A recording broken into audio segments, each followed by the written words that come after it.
जैसे पहले सत्य का पर्चा पढ़ने वालों ने एक ने थेरी गाथा पर पर्चा, थेरी गाथा, और एक ने और लोग मुद्रा के बहाने थे जो उस समय की कामकाजी औरतें थी, श्रमजीवी परिवार से आने वाली औरतें थी, जो कर्तव्य के बोझ से दबी हुई थी, अधिकार से वंचित थी। गौतम बुद्ध की सबसे बड़ी विशेषता यह रही है कि उन्होंने आधी आबादी से आने वाली औरतों को जीवन में भी सम्मान दिया और साधना के क्षेत्र में भी अहमियत। ये थेरी गाथाओं का इतिहास डॉक्टर अम्बेडकर ने थेरी गाथाओं पर लिखा। हमारी मुख्य धारा के चिंतकों में, आलोचकों में, नवजागरण के व्याख्याकारों में उसकी कोई चिंता नहीं थी, क्योंकि यहाँ हमारे सामने स्त्री के सवाल, दलित के सवाल, आदिवासी के सवाल हमेशा हाशिए पर रखे गए। इसलिए हमें याद करना चाहिए कि जब 90 के दशक में अस्मिताओं के आंदोलन शुरू हुए, दलित विमर्श, स्त्री विमर्श, आदिवासी विमर्श थोड़ा बाद में आया, तो उस समय लोग उसका कितना घोर विरोध करते थे। साहित्य तो साहित्य होता है, कैसा दलित साहित्य, कैसा मुख्यधारा का साहित्य, लेखन तो लेखन होता है, कैसा स्त्री लेखन, कैसा पुरुष लेखन, कई तरह तरह से। और स्त्री लेखन को कहा गया है तो पश्चिम की नकल है या फैशन परस्ती है। यानी उस समय ऐसा था कि दलित विमर्श, स्त्री विमर्श का नाम ले लीजिए तो मुख्य धारा के मनवादी लोग ऐसा समझते थे, ऐसा भड़क जाते थे जैसे लाल कपड़ा देख के सांप भड़क जाता है, ऐसे भड़कते।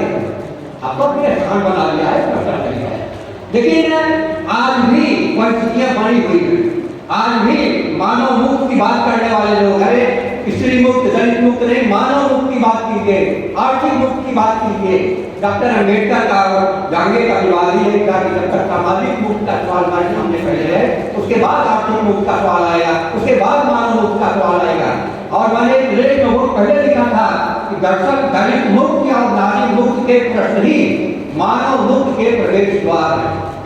मानव मुक्त तक पहुंचने के लिए आपको दलित मुक्त और स्त्री मुक्त का रास्ता खोलना पड़ेगा, जिसका पाठ हमें थेरी गाथाओं ने पढ़ाया था अपने जीवन के अनुभवों के आधार पर उन सारी चीजों से। यानी स्त्री की आजादी का और एक प्रकार से गणतांत्रिक काल था। और बाद के रचनाकारों ने, बाद के लेखकों ने बराबर आप देखेंगे, गुरु नानक ने जो है जीवन में स्त्री को सम्मान दिया और साधना के क्षेत्र में भी स्त्री को महत्व दिया। मध्यकाल के इतिहास में स्त्री को सम्मान ही नहीं दिया जाएगा कि उनकी शिक्षा बनी मीराबाई। और शास्त्र बनाम के लोग का द्वंद्व था। शास्त्र धर्मी जो लोग थे, जो काल्पनिक आदर्शों में जीने वाले लोग थे, लोग धर्मी चेतना से, जो यथार्थ चेतना थी, उससे दूर थे, उन्हें उसका अनुभव ही नहीं था। और शास्त्र धर्मी की विशेषता यह होती है वह केवल काल्पनिक आदर्श करता है, समाज में वह इम्प्लीमेंट हुआ ही नहीं, इम्प्लीमेंट हुआ ही नहीं, काल्पनिक आदर्श। जब तक नार्यस्तु पूजन्ते तत् रमन्ते तत् देवता, काल्पनिक आदर्श देखने में बड़ा खूबसूरत लगता है, बहुत अच्छा लगता है। स्त्रियों को भुलावे में डालने के लिए माया लोग भगवाते हैं, जब नार्यस्तु पूजन्ते रमन्ते तत् देवता। और स्त्री की रोज की पूजा होती है, रोज पिटाई होती है, रोज जब आता है, अपहरण होता है, हत्या होती है, बलात्कार होता है, आए दिन हो रहा है। और जो लोग कर रहे हैं, जिनके प्रशासन हो रहा है, वही लोग उसको महत्व देते हैं, जब नार्यस्तु पूजन्ते रमन्ते तत् देवता। यह मनवादी जो धर्मशास्त्रों का जो लक्षित आवाज है, सत्यमेव जयते, सत्यमेव जयते, और सत्यमेव जयते ऑफिसर जो होते हैं, बड़े बड़े अधिकारी, उनके पीछे वहाँ लिखा होता है सत्यमेव जयते। और नीचे जो उसमें आता है तो मेज के नीचे पर्चा लेकर घूस रिश्वत देता है, नीचे करते हैं, ये सत्यमेव जयते लिखा है। जब नार्यस्तु पूजन्ते, ये तमाम लक्ष्यदार काल्पनिक आदर्श है।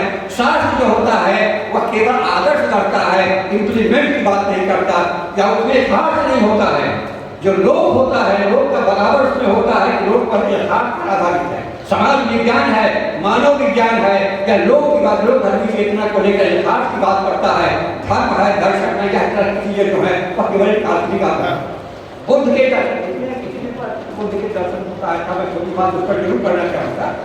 बौद्ध दर्शन और बुद्ध के अनुयायी जो बौद्ध दार्शनिक थे, दिग्नाग हैं, भगकीर्ति हैं, नागार्जुन हैं, कस्बंधु हैं, अशोक हैं, एक से दिग्गज पहली बार इन्होंने भाववादी वेदांत को एक यथार्थ चेहरा दिया, मानव से जोड़ा, मानव जीवन से जोड़ा, मानवीय संवेदना से जोड़ा, जिसे हम आसानी से समझ सकें।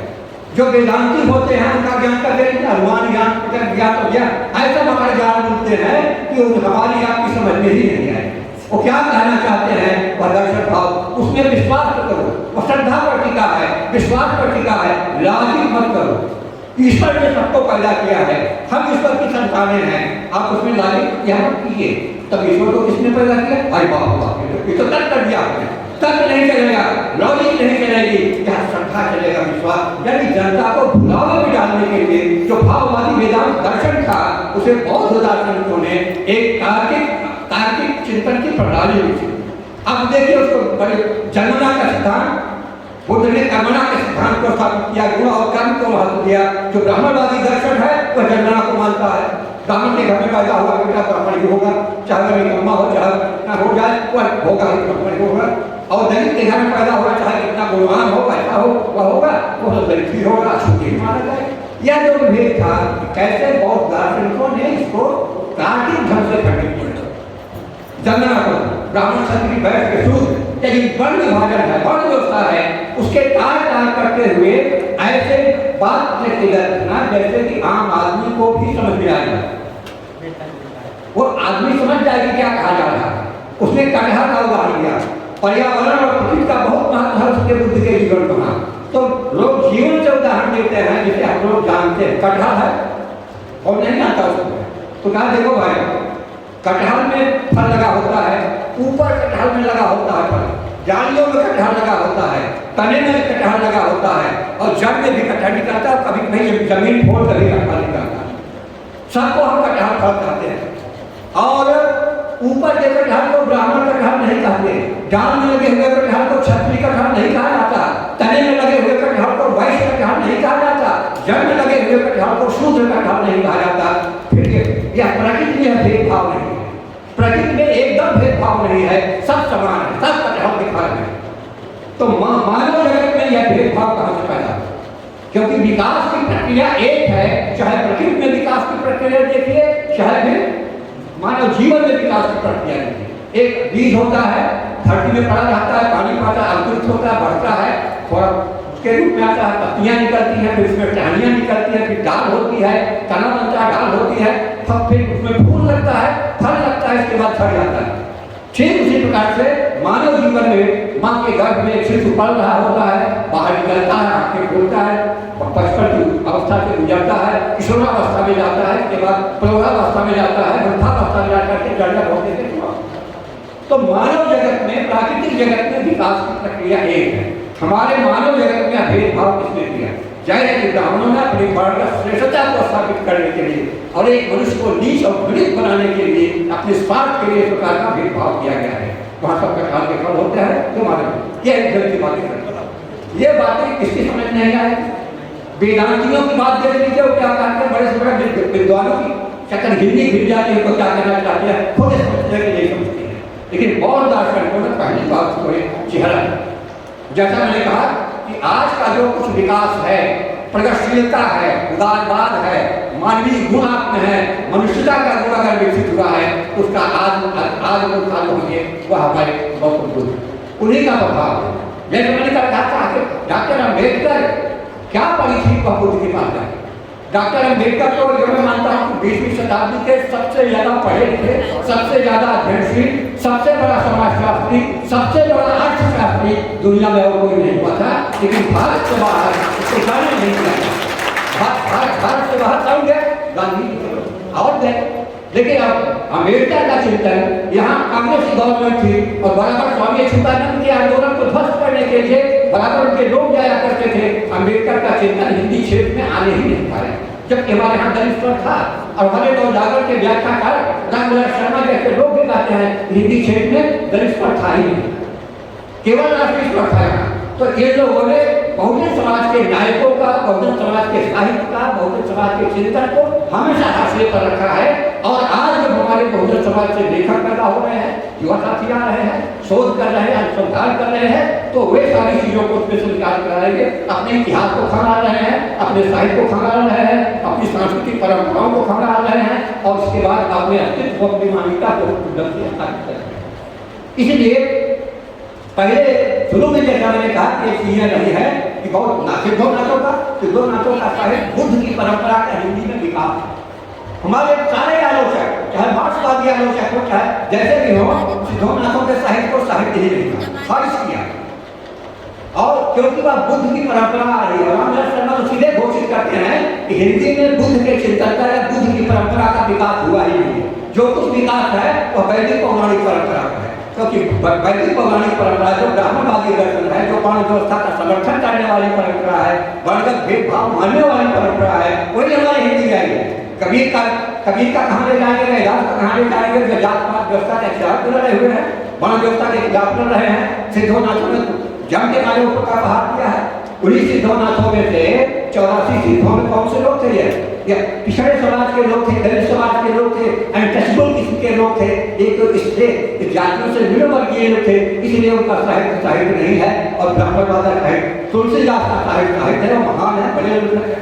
क्या कारण है कि गुरु ग्रंथ साहब में जब संतों की वाणियां, भक्तों की वाणियां संकलित की जा रही थी, रैदास के 41 पद उसमें शामिल हैं, कबीर के पद उसमें शामिल हैं, लेकिन सबसे बड़े मध्यकाल के सबसे बड़े कवि तुलसीदास को कहा जाता है। तुलसीदास की एक भी लाइन उसमें क्यों नहीं है?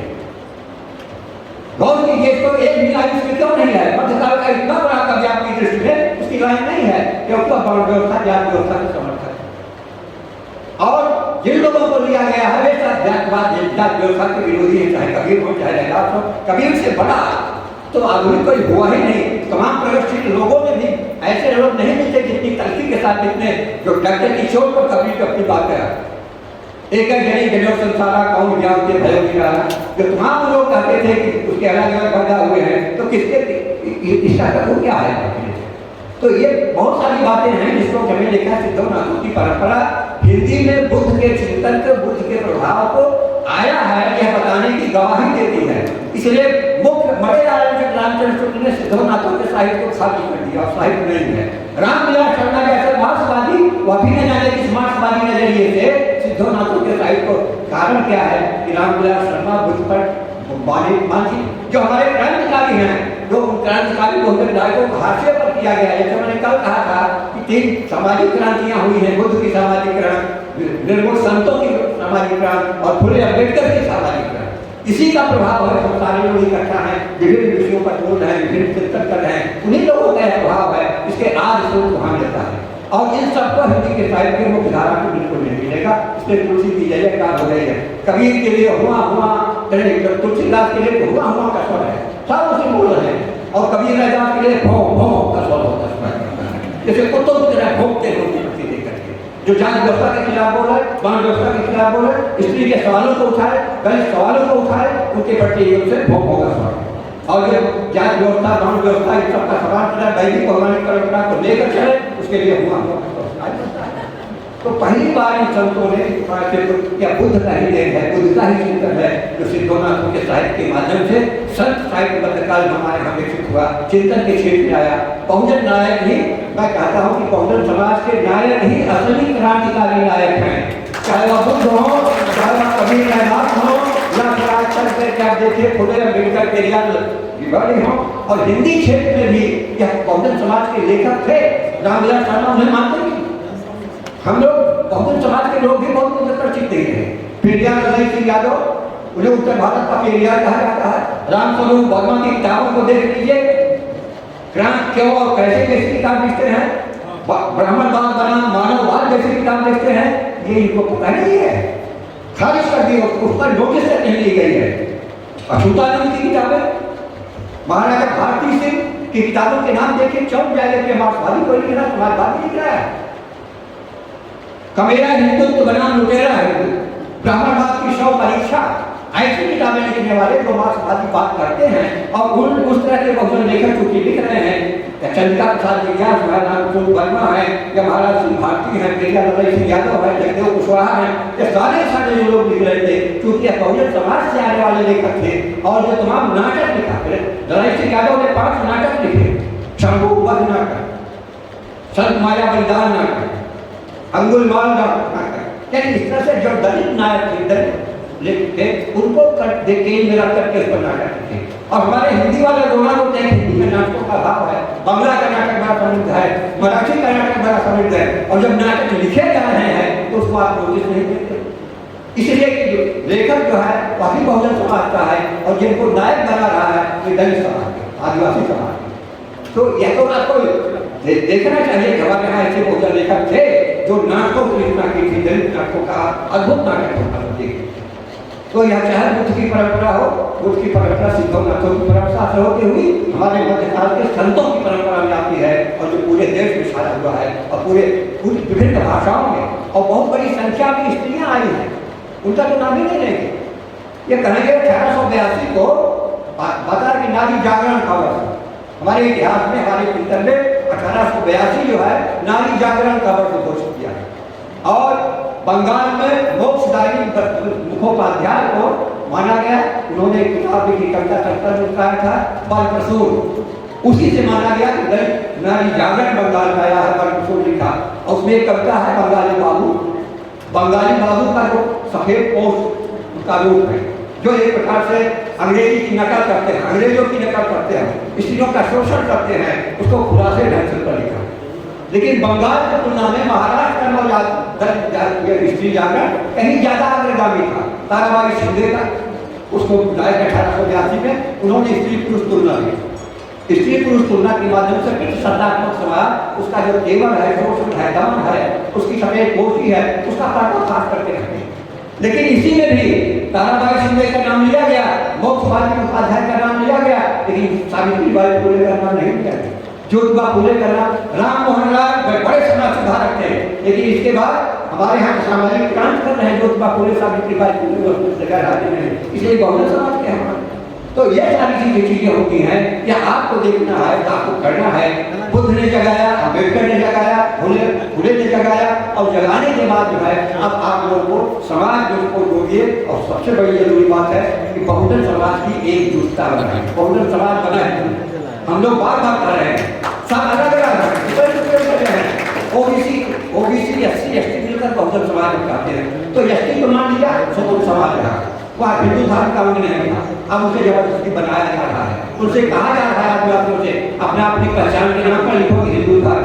नॉर्थ ईस्ट में भी प्रचार चल रहा है, छत्तीसगढ़ झारखंड के यहाँ भी चल रहा है, अपनी पहचान के रूप में हिंदू लिखो, जो है ही नहीं, उनका स्वतंत्र समाज है, वहाँ स्त्री पुरुष की समानता है, वह भेदभाव ही नहीं है, हिंदू धर्म के मारे नहीं हुआ, अब उनको हिंदू धर्म में जोड़ा है।